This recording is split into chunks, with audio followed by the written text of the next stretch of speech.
Oh yeah, we're white as fuck. Rex, come on. So not Rex, come on. Say, Rex, do you want to play with me? What's the different modes on this? Okay. 4K? It's taking a rub here. 24. Cigarette after that. That they took an image from someone on Twitter with Chuck on the golf course. Actually, Mateo, nice shades. Looks cool. Welcome back. We're another episode of Two Dads United, and full disclosure, we have absolutely no idea what we're going to talk about today, and we're just gonna let it roll. We've been traveling. You've been traveling, and then I'm traveling tomorrow. So if we didn't take a chance to get together, Yeah, it might not happen for a while. So we're. You've been a busy man. How was All-Star weekend? All-Star was good. I didn't actually go to any events, but I shot a bunch of stuff for Bleacher Report, and had a real good week of shooting. It was fun. We got some of the All-Stars and the rookies kicking the soccer ball around in a ballroom. Who was the best? Embiid? Yeah, Embiid and Giannis Antetokounmpo. So where's Embiid's background soccer? Embiid, Cameroon. He's from Cameroon, and played soccer growing up, and he's good feet, especially for a guy 7 feet tall, size whatever, 18 feet in high tops. What position would he play? Center forward? Center back? Yeah, he'd either be center back or center forward, I'm sure. He's not quick enough to be on the wings. Yeah. But yeah, you can tell he's got a love for the game and good feet, and Giannis too, the Greek freak. He's got a tidy touch for a big 6'11" kid. Yeah, it's amazing to see. I actually saw a behind-the-scenes clip of Embiid talking about, it was on Bleacher Report, of the greatest ever basketball player. I know you and I have had this discussion a couple times. It was interesting. He didn't even throw LeBron in there at that point. Maybe it's because he's still playing in that game, but they were talking about, is it MJ? And a lot of these guys hadn't seen MJ play. Yeah. He was saying he'd watch videos, but then he said Bill Russell, Walt Chamberlain, and I think Kareem. he even threw Kareem in there. Yeah. And I think when they were saying when it comes down to championships, you got to give it to Bill Russell. Yeah. You obviously didn't play against Bill Russell. You're not that old. just missed him. Barely. Where do you settle on that? Yeah, I mean, I think Michael Jordan. I mean, I grew up idolizing him, and he was unbelievable. I think he was so good. I mean, he just dominated the league, and he intimidated everyone. Like I felt like when I was in the, especially when I came in the league, everyone was scared of him. I mean, even like guys that are bigger than him were scared of him, not only as a player, but he was so demonstrative and so confident and so intense. He just had this thing over everyone else that no one I've seen since has that kind of. So does that come with greatness for you? It comes with greatness. It's also his personality. He's just a crazy alpha dog, and people have tried to imitate it, but no one's been scared of anyone, I don't think, like they were of MJ.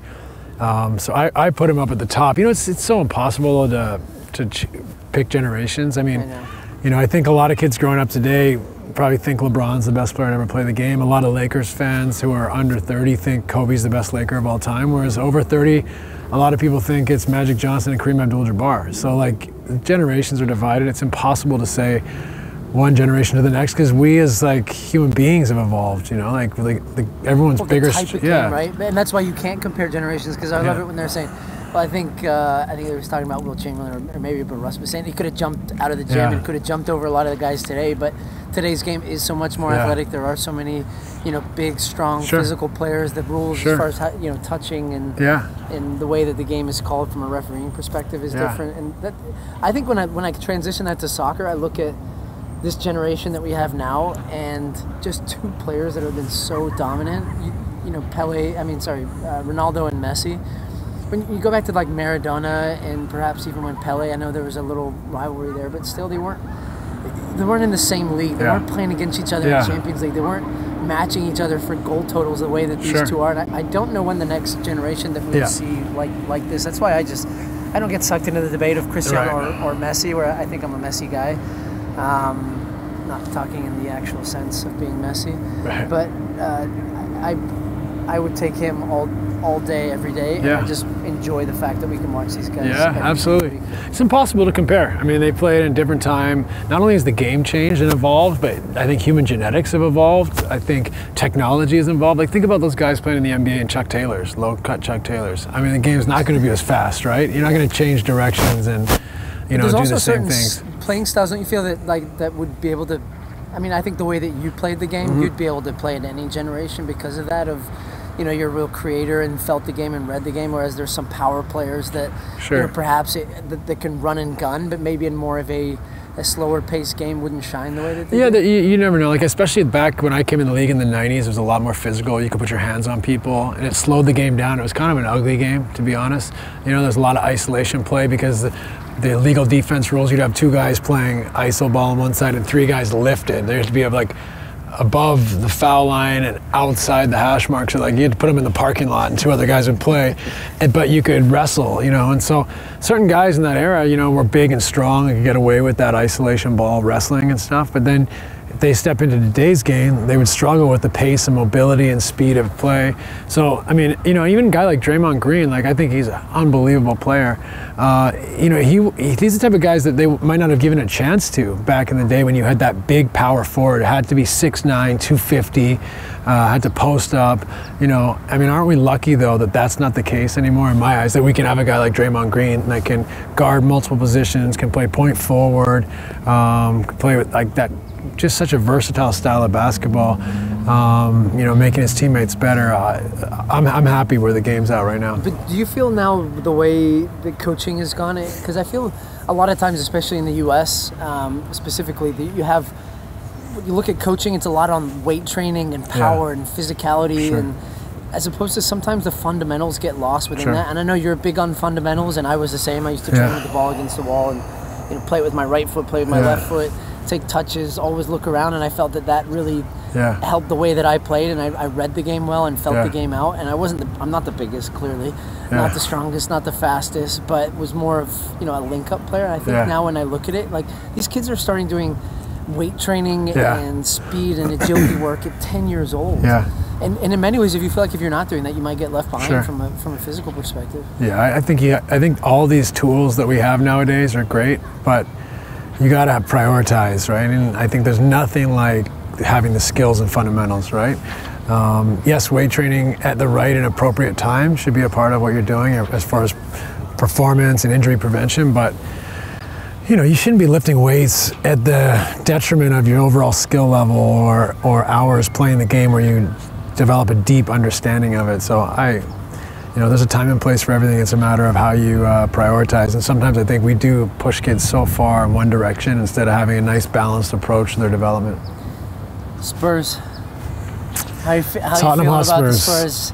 Just throwing your layup right now. Feeling good about them. Down 2-0 against Juventus, in Champions League, round of 16. Could be the same old story, and then the boys fought back. Yeah, I think the team's matured. That could have been trouble 2 years ago, right? And but they have a real confidence in the way they play. I think there's some longevity now. They've been playing for the boss for 3-4 years. They understand the way we play. They understand that they're going to get on top in a game for moments, and they know they made them a couple mistakes, but if they have 80 minutes to put pressure on people, they feel good about it. They have a confidence in the way they play. They know that they have that physicality, a technique, so much quality, so much guts to possess the ball, keep it, put pressure on people. They can go down a goal and they're not panicking. They're not hoofing balls into corners. They just keep it and wear you down and move you side to side. And we have some players that can just play you off the park. You look at the way Dembele plays at his best, or Eriksen, Kane, Ali, even others. They just are such difference makers. You only need one of them to pop up for one moment, and a game changes. Dembele, the way he's playing at the moment is, the guy's 30, 31? I think he's 30, 31, yeah. I remember playing against him. I've talked to you about this many times when he was at Fulham, and knowing how good a player he was, and people knew he's a good player at Tottenham. I saw a number of clips where people get asked about who's the best player in the team. His name gets thrown out, whereas you'd expect that to be Dele Alli or to be Harry Kane. And now for him to be starting to get that recognition and the injury trouble that he's had, but I saw a guy in that game and over the past couple of weeks that just dominated just dominated the match. And controlling the tempo, pushing the ball between the lines, getting his teammates involved, breaking defensive plays up, and just really looked like a next level player. I mean, I don't know if his contract's up in 2019. If Tottenham don't keep him, I don't know if he gets that Real Madrid move at 31, 32, and I think Tottenham is probably the best place for him to be. But he's finally getting some of the praise that he deserves. Yeah, he's a strange one because they've always said at Spurs he's the best player on the team in training. He's a physical beast when he's fit. He can glide past you and break the lines.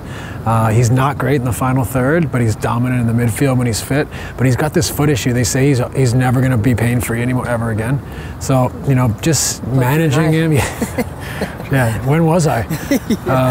Just managing his health is going to be a huge part of his career. And if they do that, I think he'd probably be happy to stay at Spurs. I mean, it's a great time to be there. He's a guy that doesn't have to play every week, so it's kind of the perfect place. Can they win the Champions League? I think they could. I find it like very difficult for a young team. Although they've grown, they can come back from 2 early goals in Juventus. That is fantastic that they have that kind of guts and understanding and maturity. Too, right? The draw and the way the ball bounces and all those things. But more than anything, like how will we do when a team is putting us under pressure? So yeah, Juventus scored 2 goals, but it was like bang bang. It wasn't like we were weathering how do you pressure. Suffer a little bit? Where there was times against Madrid and times against Dortmund, who we beat both legs, where we suffered. And you have to hang in there in those minutes and find a way back into the game and not make mistakes and not lose your confidence. And we're a team that's doing that, but it's gonna get heightened at some point here, and especially with the Premier League season, it's so congested. There's so much pressure every week, trying to get that 4th spot for Champions League. I mean, it's so difficult to manage all those things and the injuries. Right now, luckily, we're coming into a run where everyone's in training, which hasn't happened all year. What about the reemergence of the Premier League in Europe? Yeah. Now they could all go crashing out in this round or the next round, but I think the Premier League has been criticized over the past couple of years for not making long runs. It's always been Real Madrid, Barcelona, Bayern Munich, Juventus. The schedule in England not having a winter break, a lot of money. You put a lot of focus on the Premier League, the toll it takes on you, all the excuses I've heard. But then this year you have 5 teams in the round of 16, and 5 teams that could advance. Even Man City are in great shape. Tottenham are in pretty good shape. We'll see how Chelsea do against Barcelona. I would still peg Barca to go through there as favorites. Manchester United against Sevilla, I would take Manchester United there. Liverpool's up on Porto. Just humped Porto 5-0. It's looking pretty good for British teams. Yeah, what I would say is that they have some terrific managers. I mean, not only obviously they have the most money, other than Madrid and Barcelona, but they have great coaches at the top now. I mean, you look at them; they're in the top coaches in the world. And I think that's made a difference. The style of play, the education of the players, their approach to the game, they're able to adapt and play with intelligence instead of just pace and athleticism and physicality. So I don't know if you find that, but I think that there's such good managers at the top of the Premier League now. Yeah. I think the managers combined with everything you mentioned there's a better balance as opposed to being quick, fast, powerful teams. You have teams that perhaps have a bit of a tactical nous to themselves, like they can balance. For Liverpool, they still play, they have their identity, but still have a little bit of solidity against the ball. They don't concede away from home, and the pace that they can play at is unlike many other teams in Europe, especially Manchester City and Liverpool specifically. That's why I'm curious how Manchester United do, and Manchester United actually may be better suited with Mourinho for some of the big teams to make the game ugly, like Mourinho has done with Inter Milan or Real Madrid even at times, to make the game so ugly, but then still have a Sanchez or Rashford or Juan Mata, all these different players that could still win a game for you. So that's where I look at those teams, and I mean I have a hard time betting against Manchester City right now. I know it's so easy to say. You think about, well, what's their biggest test going to be? It's going to be a Real Madrid or it's going to be a Bayern Munich, and can they really grind it out in those games when you talk about suffering? Because I haven't seen this Man City team even have to suffer at any point. And as good as Man City's been, they do like to give up a goal or two, and there's going to be days where you just can't do that. So it's going to be interesting to see, but I definitely think they're playing fantastic and have as good a chance as anyone. What do you think about this United controversy with Pogba? Yeah. I mean, he's a fantastic talent. He is. Mourinho always does this, though, doesn't he? I mean, That's why I think this is Manchester United have invested in him. They've given him a new contract. Paul Pogba, for whatever reason, nobody has ever said he's not talented. Nobody's ever said he's not a good player. He's performed in moments for Manchester United, but still, I want both. I want better from both. I want Mourinho to handle this one in a way that sometimes you put your arm around Pogba a little bit, and maybe he has. We don't see it every day, day to day. But also from Pogba, I still want to see Pogba, even if you're playing maybe not your preferred position or playing further forward. Don't coast through games. We all know what you can be capable of when you dictate the tempo, when you get on the ball, and when you know, he's up there in assists in the Premier League. He's still scored a couple goals. He's still a good player. But everybody still looks at Paul Pogba and say, I know you can give me more. I know you can give me that extra 10, 15%. So maybe this is Mourinho trying to stoke the fire, or maybe ultimately getting to a point where he says, I'm laying down the gauntlet. Either give me what I know you can do, play the way that I want you to play within this formation, or see you later. I don't care. And he's done that before to his detriment even. You know, De Bruyne's, Mo Salah's. He's had fallouts with some of the biggest players in the Chelsea dressing room, and then it ultimately meant that Mourinho moves on. He loses his job. He wins his titles. He wins trophies. So do you want that as Manchester United, or do you want to get the best out of Paul Pogba? Well, it's funny too, if you think about it. He's passed on De Bruyne. He's passed on Salah. He's now having his beef with Pogba. And he insists on playing Lukaku when you have a guy like Rashford. And how do you tackle that scenario there? Well, Lukaku's scored 21 goals, I think now, or 20 league goals. 12 league goals, 20 in all competitions, which isn't a bad output. But I know when you're at Manchester United, you're expecting a bit more. And I think some big money signings this summer that have played as a striker: Lukaku, Morata at Chelsea. And you know, I'm trying to think of the other big signing that was one of the Lacazette for Arsenal. Really haven't lit the league on fire, right? And so whether that's the pressure of these guys kind of being now the main man and the focal point, but there's only so long you can continue to give the keys to Lukaku as that lone center forward and say, I'm going to play Rashford now. And I think United's fans, it seems like their frustration is that he gets chances, he has a wonky touch half the time, and so he's got all these speedsters around him, you know, in the Martial, Rashford, Lingards, that can run into the space off him, but he's not really linking up as well as he can. He definitely puts his body about, he runs, he works. I love that about him. Do you think he is a United player? I think he can be. I think maybe not right now, but I think when Lukaku's at his best is when he occupies almost two center backs and he can run in the channels a little bit and open some space for others.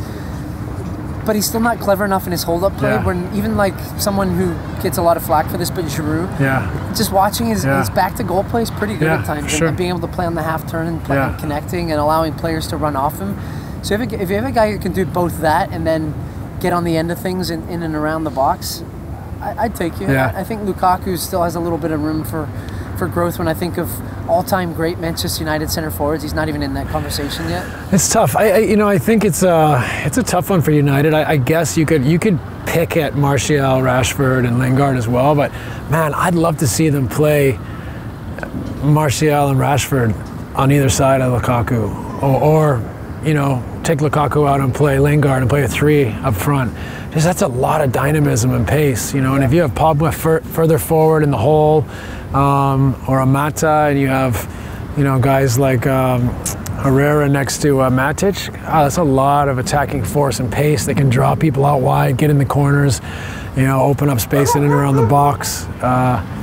I don't know. I'd love to see them go that way. Again, you know, it's always easy to sit here and decide what a team should do, but you don't know what happens in training every day. You don't see the in and out. You don't know what they're asking you to do, how players respond to what's asked to be done, and you don't know how their personality is.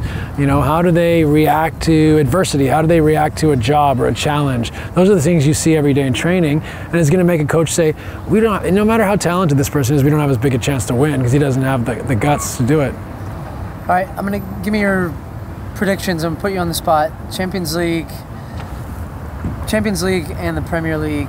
Give me your predictions, because every other league in Europe is pretty much wrapped up, and then we'll talk about something else to wrap up. The one team I haven't had a good feel for is Bayern Munich. Where are they at in there? They're good. Right now? I mean, I know they're outstanding, but are they playing well? They're playing. Are they happy? Better than they have. When they brought in Heynckes to replace Carlo Ancelotti, the team has looked ruthless again. Like they've got that cutting edge back. Yeah. They've got a replacement for Lewandowski, which they haven't had. Sandro Wagner, German international, who's scored a goal at the weekend. Then Lewandowski comes off in the 80th minute and scores the winner to win 3-2.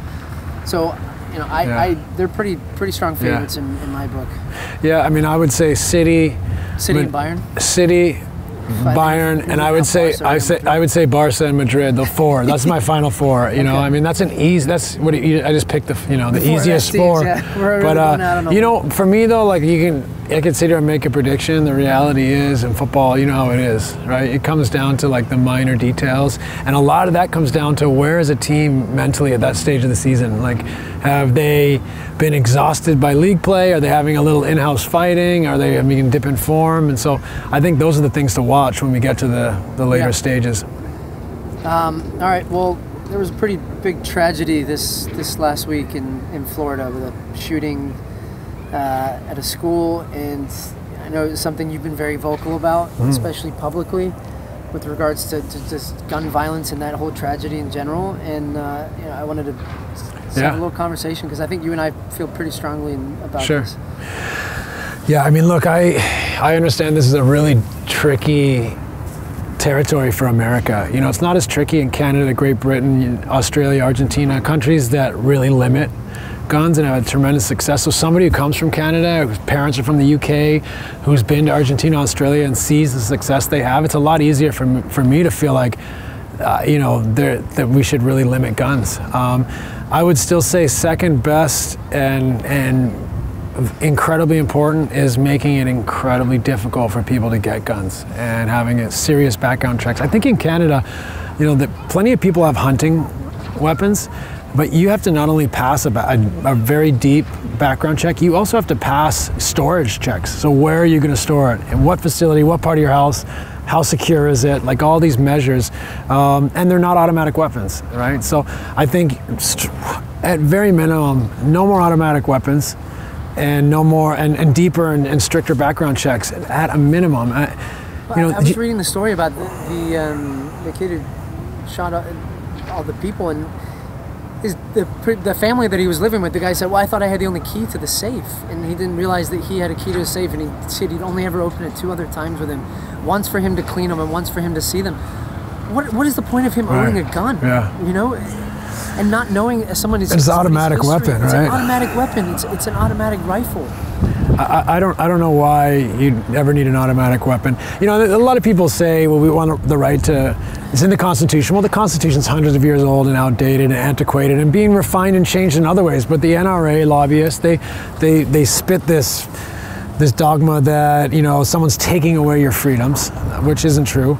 I think the other thing people have to realize is that there's a school shooting once a week in America. There's a mass shooting every 24 hours. There's 96 people on average killed by gun violence a day in America. Something has to be done. This, you know, the argument that there's bad people will find guns and that it's mental health that kills people, not guns.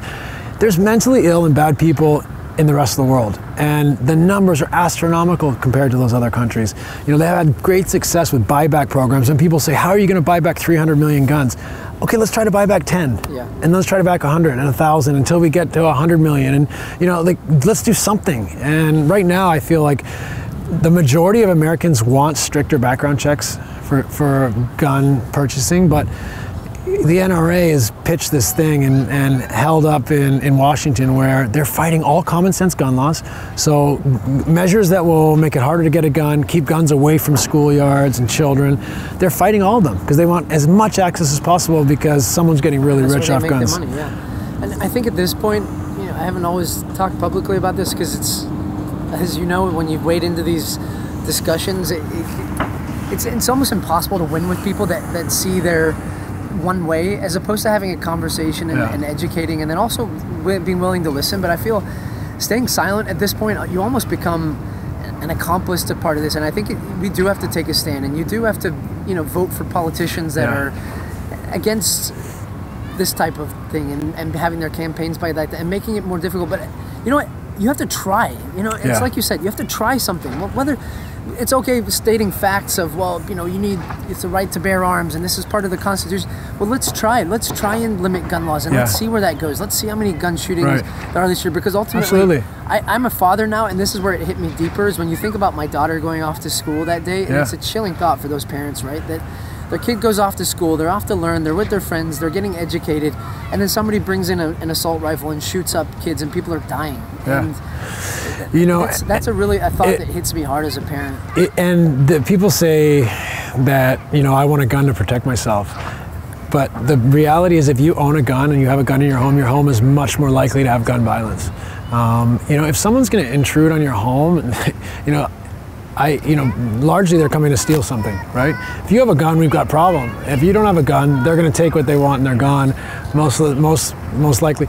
I don't want to get into the nitty-gritty, but the reality is, for every time a gun is used in the home for self-defense, there's 11 suicide attempts, 7 murders or assaults, and 4 accidental shootings. I mean, it does not prove safe to own a gun in the home as a self-defense measure. You know, I will say this though. One thing that has really inspired me is to hearing about the kids in this country are going to protest. They want to walk out of school and not go back until something's changed. And like, that is, to me, is so inspiring to see kids who have lived through this, who believe that, and they own the future. It is theirs, and they need to take ownership of it. That to me is really inspiring, and I want to try to do whatever I can to support. Yeah, absolutely. I'm with you on that, by the way. I was thinking about that, and I think that is the beauty of today's society. When I think of all the negativity on social media and the vitriol and people just creating anonymous accounts to go on and troll people, but it also has the ability to unite. And I think you've seen a movement, and I've seen a lot of the kids have gone with public with their platforms and have been on CNN and have articulated their message well and their feelings well, and it's really started the rumblings of a movement. And we've seen, you know, the women's march that happened last year in DC and then ended up nationwide.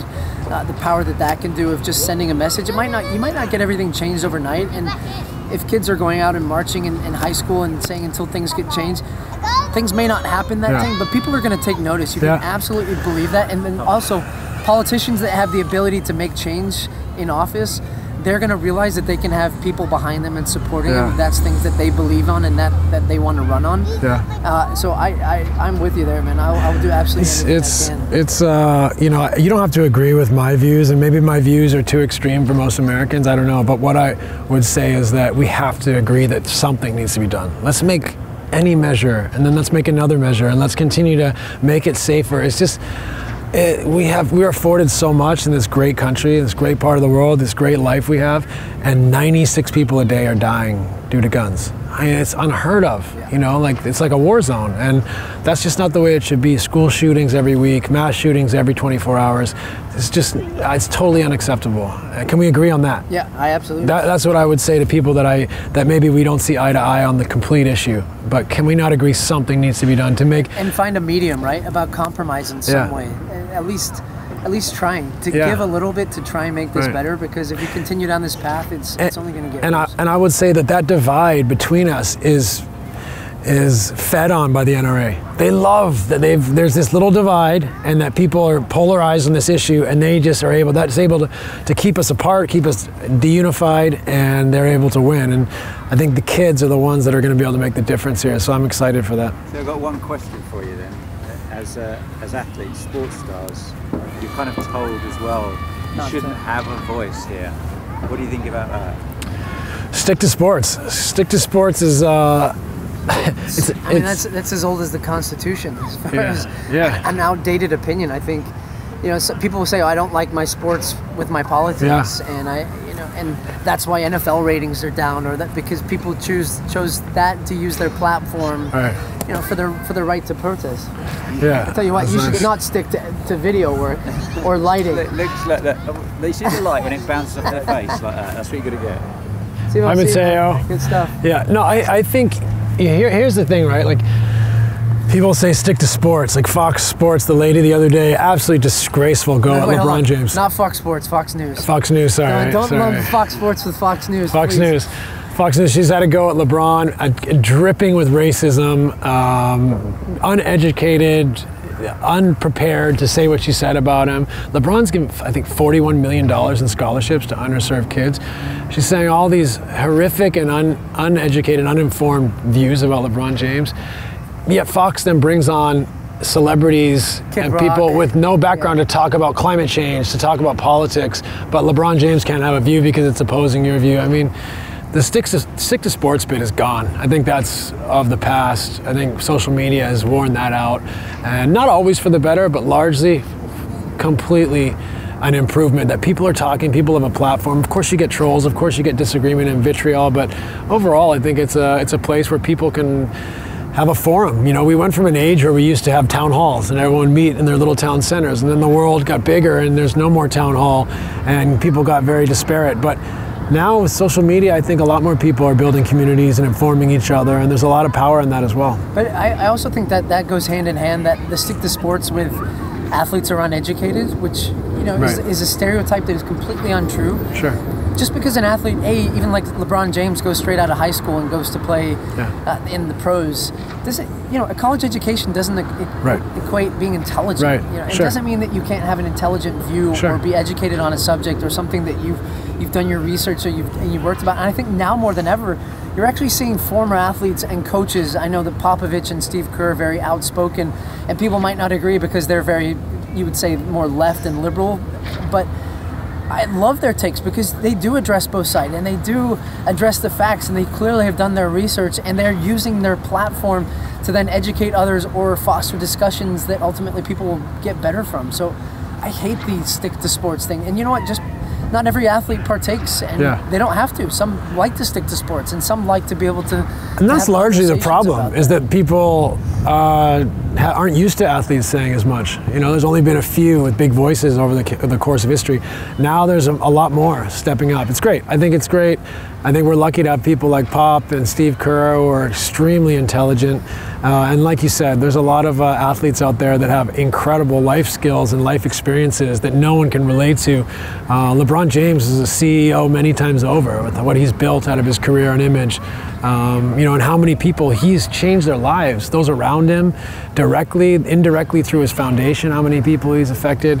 I mean, it's asinine for some lady on Fox News to sit up there and talk. And by the way, she sounds like she's never been in a classroom in her life.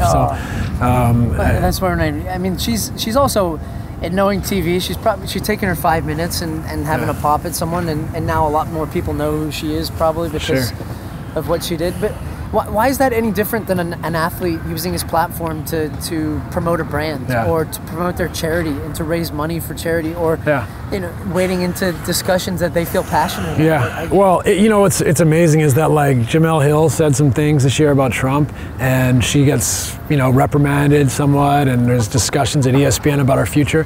Whereas this lady, she's not getting punished for her comments. Right? Like, I bet you her boss is like, fantastic. Started up, went against, LeBron James, went against a black athlete, went against, the left. I mean, they love this. I mean, this is disgusting. I mean, and then, Trump backing Fox News all the time, saying that, CNN is biased, and like, I mean, if any, like, you know what I mean? It's so transparent, but he panders to his base, and his base is following him. And, I let's just hope that there's some balance here soon, and that he's gonna face the truth somewhere along the line here. What do you say? Should we wrap it up? Yeah, end it on that one. End it on that one. End it on old Donald. Yeah. I mean, that's another thing. Wait, that's another thing. The Fox News side has voted a celebrity as president, but is saying don't listen to celebrities as long as they're on the wrong side. As long as they're on the left, don't listen to a celebrity. But we put one into the president. Unbelievable. All right, I better. My employer. Yeah. No, friend, let me do it. How much time you got? I don't know him. How much time you got? Anyways, little rant. All right. Thanks. Well, we actually played a game of footy this morning and we lost, so Yeah. I need to go find my conscience. All right, yeah, we're done. Later. Cheers. Peace. Bye. All right. That's actually not easy to do after footy. You're just like dragging and Energy.